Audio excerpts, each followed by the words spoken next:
Today on The Conservative Rebel, for decades, the people of Washington, D.C. have elected and re-elected the same pro-crime anarcho-tyrants to city leadership. By crushing margins, these people have voted to turn their city into a crime-ridden third-world hellhole, and they've gotten exactly what they voted for, which is exactly what they deserve. But this week, Trump took matters into his own hands by deploying the National Guard and federalizing all law enforcement in the capital city. Already, scores of violent criminals, vagrants, and drug addicts have been removed from the streets, and homeless encampments have literally been bulldozed to the ground. After decades of lawlessness and anarchy, Trump is finally restoring law and order to our capital, and it's glorious. We'll talk about all of it on today's can't-miss episode of The Conservative Rebel.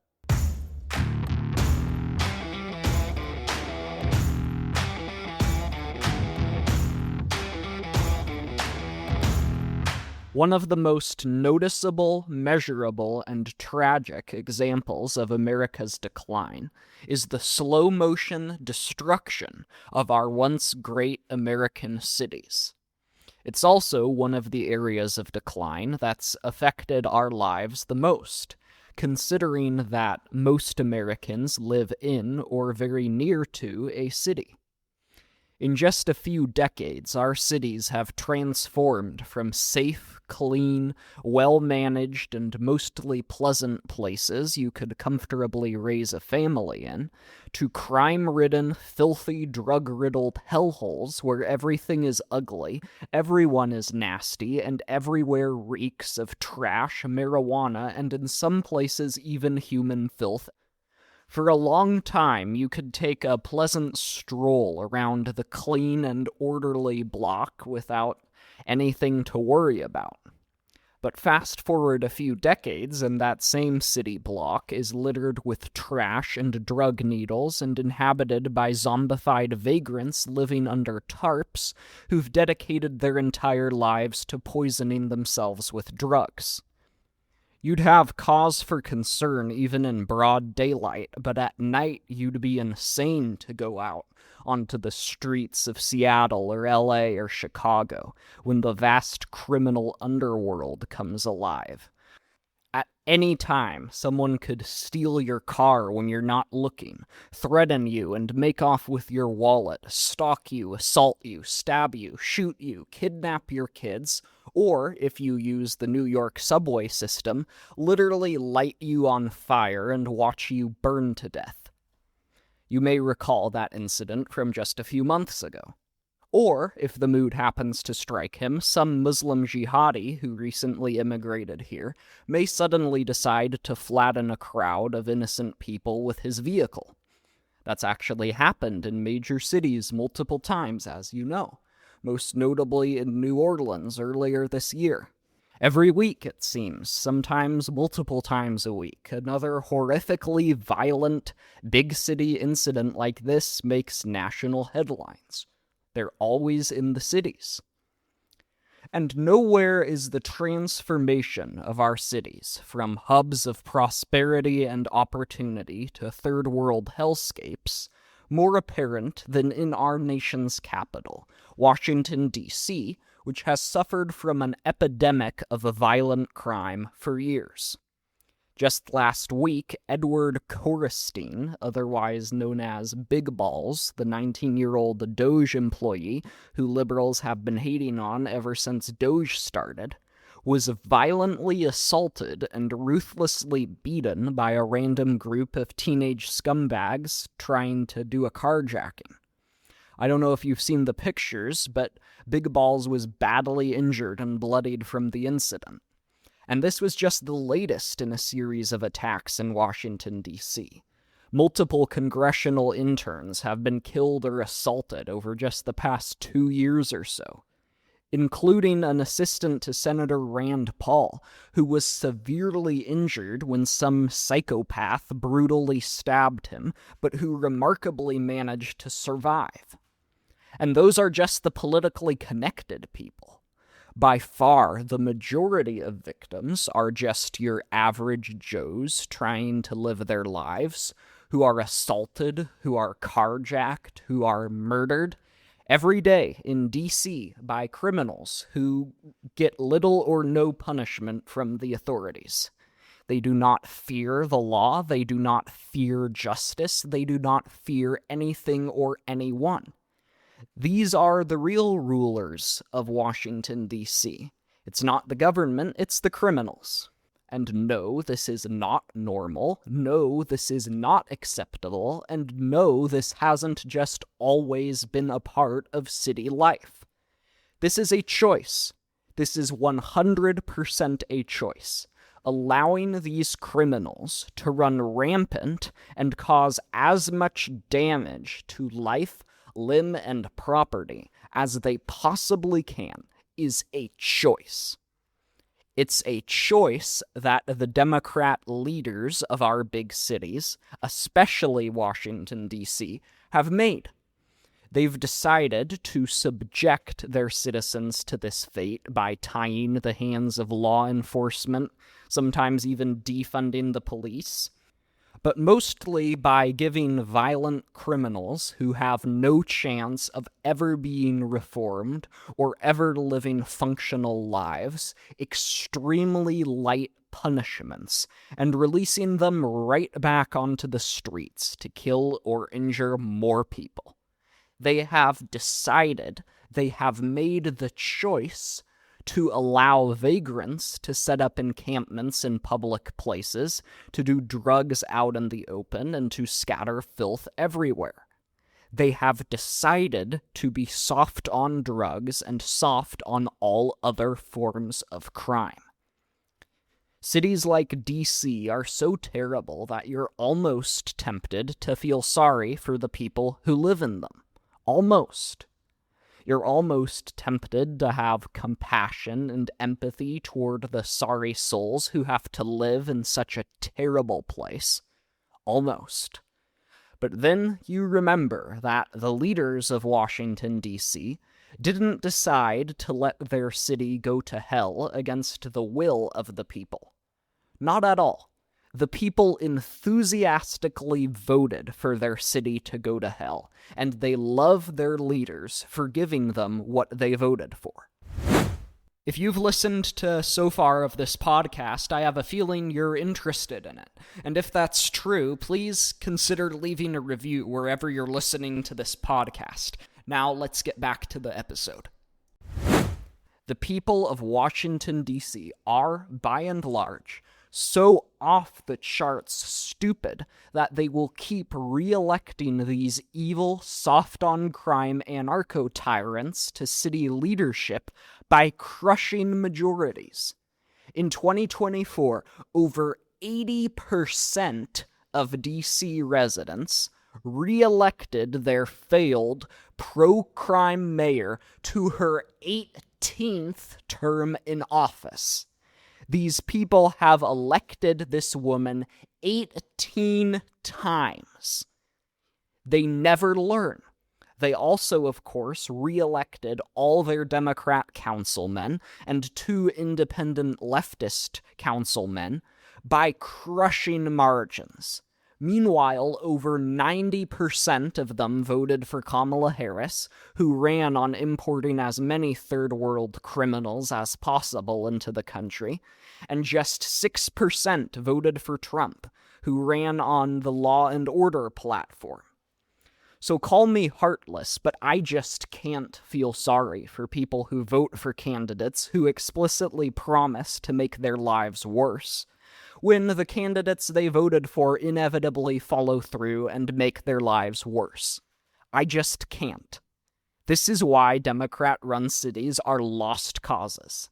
The leaders they elect are so evil that there's almost zero chance for anything to ever change, ever. Yeah, your city is a lawless third-world cesspool, but you know what? That's what you voted for 18 times in a row without any hesitation at all. You don't like it? You don't like how you're being carjacked? You don't like how you're being assaulted? Then stop being stupid and voting for people who promise to continue that. Learn some cause and effect. You vote for these people, they do nothing. They let the criminals run rampant. Maybe you should stop voting for those people. Ever considered that? So Washington, D.C. is totally lost, totally a lost cause. The people are living in anarchy, and they are completely unwilling to learn any lessons or to do anything about it. So for all these reasons, on Monday, President Trump finally took matters into his own hands.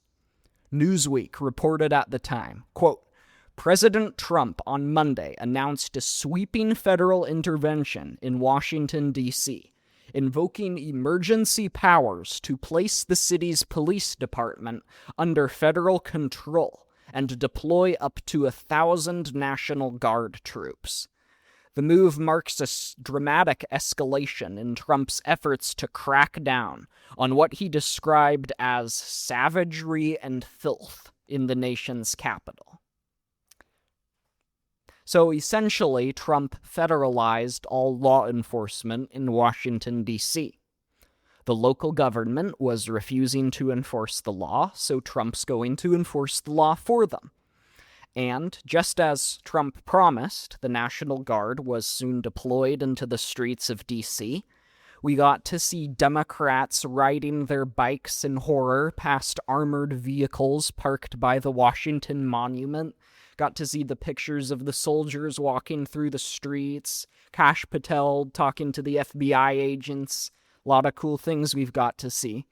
And since the federalization, the feds have arrested over 100 violent criminals who the D.C. Police Department would most likely have allowed to run free without them. And just this morning, the morning of this recording, there's been a major development in the story. Fox News has this. President Donald Trump said he may declare a national emergency to maintain control of Washington, D.C.'s police force if Congress doesn't work with him to extend the current federalization plan. Trump made the statement during a press conference at the Kennedy Center in Washington, arguing he can maintain control over the Metropolitan Police Department indefinitely if he declares a national emergency. Under the current structure, the federal government took control of the MPD for a 30-day period on Monday. Trump went on to confirm that his administration would be seeking, quote, long-term extensions to the 30-day limit. Now, a lot of people, including some loser Republicans, are saying that this is a dangerous example of government overreach, a dangerous attack on democracy. The federal government can't just take control of a city, they say, can't just overturn the will of the local population. This is unconstitutional. But here's the catch. It's actually not unconstitutional. Washington, D.C. never governed itself until 1973. Okay, 1973. 50 years ago. It has only governed itself for 50 years. Until 50 years ago, no one in D.C. could vote. No one in D.C. could elect local leaders. The entire thing was controlled by the federal government. It was only under the District of Columbia Home Rule Act of 1973 that the city became self-governing. But even then, the federal government still had veto power over a lot of major decisions, including overturning whatever laws it wanted. So this is totally constitutional. That shouldn't even be controversial to say. Washington, D.C. is a federal district. It is the only place in the United States that is not part of a state. And we're called the United States for a reason. The states elect the president. The states have their congressional districts that they elect their congressmen for. The states do all of that. If you do not live in one of the 50 United States, and you choose to live in the place that is not a state, we don't have any obligation to let you vote or let you decide how the place you live in will be run or anything like that. You've chosen to live in this place. You have chosen to live outside of a state. And because the Constitution was all about protecting the rights of the states, the Constitution has the federal government control Washington, D.C. That's the way it has always been. So no, this is not authoritarian overreach. No, this is not unconstitutional. This is a perfectly legitimate use of presidential authority. And it's a decision that we have needed for a very long time. It was insane to let Washington, D.C. govern itself in 1973. It was insane to give it 3 electoral votes, which it still has. It should not have electoral votes. It's not a state, but it does. It's ridiculous. Ever since we have done this, look what the people of Washington, D.C. have done. They have absolutely let criminals turn the place into a third world hellhole. It literally has a higher crime rate than Baghdad, okay? That's how bad it is. We are at third world levels of crime here. And it's humiliating. This is not how the capital of a civilized nation should look. You should be able to walk around the streets at night in the capital of a civilized nation without worrying about some schizophrenic shooting you or stealing your car or assaulting you. This is just the most basic possible thing. This isn't Iraq. This isn't Afghanistan. This isn't Somalia. This is the United States of America, and we should not be putting up with this. The other talking point the Democrats are using is saying, oh, this is an attack on democracy, an attack on our sacred, beautiful, glorious democracy. Which, don't get me wrong, it totally is an attack on democracy. 100%. The Democrats are completely right in saying it. And that's a great thing. We should be glad about that. We should celebrate it. Because clearly, democracy doesn't work in Washington, D.C. I don't care what you think about democracy. If you think democracy is the best system, which I don't, and our founding fathers didn't either. They hated democracy, which is why they established a constitutional republic. Those are 2 very different things, and I explained that in my previous episode. If you want more on that, you can go back and listen to it. Even if you think that, look at the results. For DC in particular, democracy has failed spectacularly in Washington, D.C. We just ran through the numbers. These people are unfit for democracy, unfit for voting. They are incapable of governing themselves. Obviously, they keep re-electing the people who have done this to their city. Washington, D.C. is the single best argument against democracy on the face of the planet. Part of the reason I love this so much is because the Democrats have been pushing to make Washington, D.C. a state with senators and congressmen for a long time. So Trump's essentially saying, oh, you want more influence over how the government is run.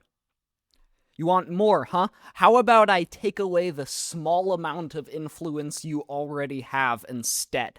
How does that sound? How about that? Which is 100% the right move and exactly what DC deserves.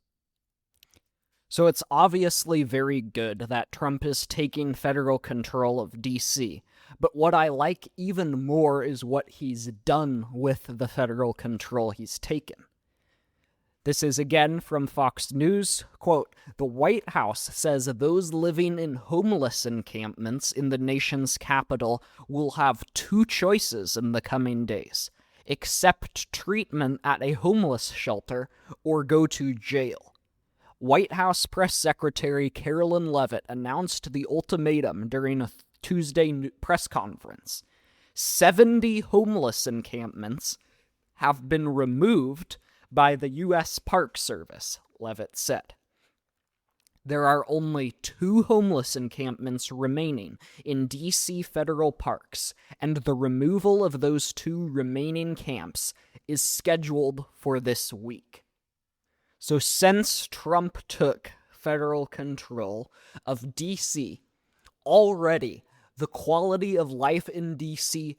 has improved significantly. 100 criminals have been arrested who would have otherwise been allowed to escape and continue to victimize more people. 70 homeless encampments have been removed. 70. Tons of drugs taken off the streets, the source of stench, the source of litter. This is phenomenal. Like, I've been critical of Trump for a lot of things in the past, but this is something I can genuinely be very happy with him for. I am 1000% on his side on this. This is great. We are cleaning up the capital city. We are restoring law and order to Washington, D.C. In just, 48, 72 hours, however long it's been since the people of Washington, D.C. have had their authority over it removed, already their lives have gotten way better. Way better. Against their will, their lives have gotten way better. So yeah, Trump's attacking democracy in Washington, D.C., but he's protecting liberty. He is restoring liberty to this city against the will of the people who live there, and that's great. He is liberating our capital city from the tyranny of violence and crime. And those 6% of people who live there who voted for Trump, they definitely feel freer than they've ever been before. So unquestionably, on its merits, these moves are great for this country, very healthy for this country. They dramatically improve our standing with the world, because the world can do nothing but laugh at us if our capital city continues like it is. But a lot of people have been worried about the optics of the whole thing, because, of course, people think that seeing the tanks and the armored cars driving through the streets kind of reeks of authoritarianism or something like that. The Democrats have certainly gone wild with this talking point that Trump's an authoritarian, deploying the military on a civilian population, destroying democracy, all of this stuff. But I think in the long run, this is great politics. Because you may face initial opposition if you're really, really tough on crime like this, but in the end, you will become extremely popular for it. There is nothing that can unify a country more than being tough on crime. A lot of people will be too stupid to realize it at first, but once the results come in, once their lives improve, once they feel safe at night again, they will thank you for it.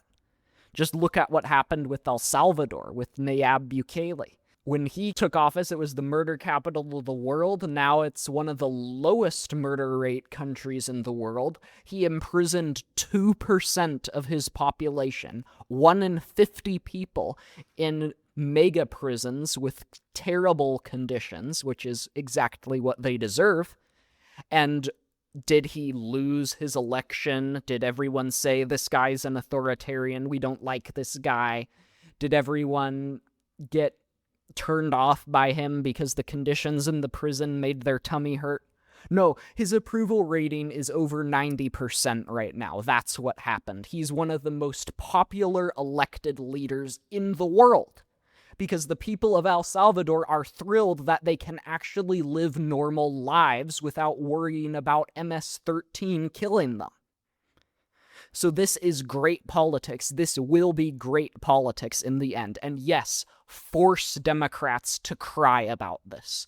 Force Democrats to be against this. Just like you forced them to cry about the wife-beating MS-13 terrorists you deported to El Salvador. Force them to cry that you're taking the vagrants off the streets. Force them to cry that you're lowering the murder rate. force them to cry that you're restoring law and order. This is a great political strategy in addition to being a very common sense move. We don't often end this show on a positive note, but today, remarkably, we are. Thanks for listening to this episode of The Conservative Rebel. If you liked it, please leave a review wherever you're listening to this podcast. It helps the show out enormously and helps us reach even more people. Thanks again.